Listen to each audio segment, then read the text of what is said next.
জুঁইয়ের হেসেলে তোমাদের সবাইকে স্বাগত। আজকে তোমাদের আমি একটা পেঁপের খুব ভালো রেসিপি করে দেখাবো। তোমরা তো অনেক রকম পেঁপে খেয়েছো, এটা একবার ট্রাই করে দেখো, খুব ভালো হয় এটা খেতে। এর জন্য লাগছে পেঁপে, নারকেল কোড়া আর কাঁচা লঙ্কা। কড়াইতে তেল দিয়ে দিচ্ছি।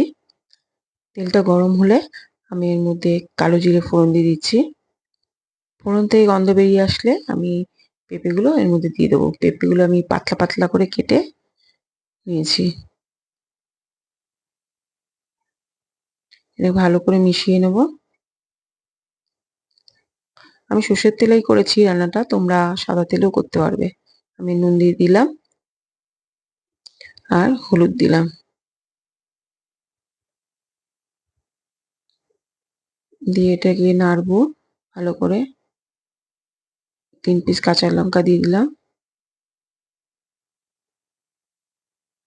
এটাকে ভাজা ভাজাই করতে হবে, তার জন্য একটু ঢাকা দিয়ে দিচ্ছি যাতে তাড়াতাড়ি সেদ্ধ হয়ে যায়। ঢাকাটা তুলে দেখবো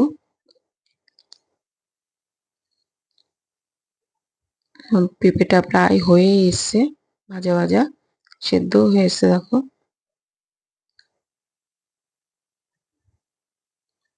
আমি এর মধ্যে এবারে কিছুটা নারকেল কোড়া দিয়ে দিচ্ছি।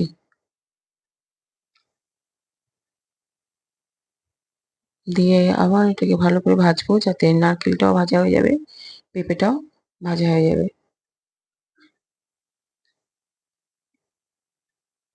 ভালো করে নেড়ে নিচ্ছি। নেড়ে নিয়ে এবার এর মধ্যে চিনি দিয়ে দিচ্ছি। এটা একটু মিষ্টি মিষ্টি হবে খেতে। চিনি দিয়ে চিনিটাকে গলে যাওয়া পর্যন্ত এটাকে ভালো করে নাড়বো। এতে আমার পেঁপেটাও ভালো ভাজা হয়ে যাবে, নারকেলটাও ভাজা হয়ে যাবে।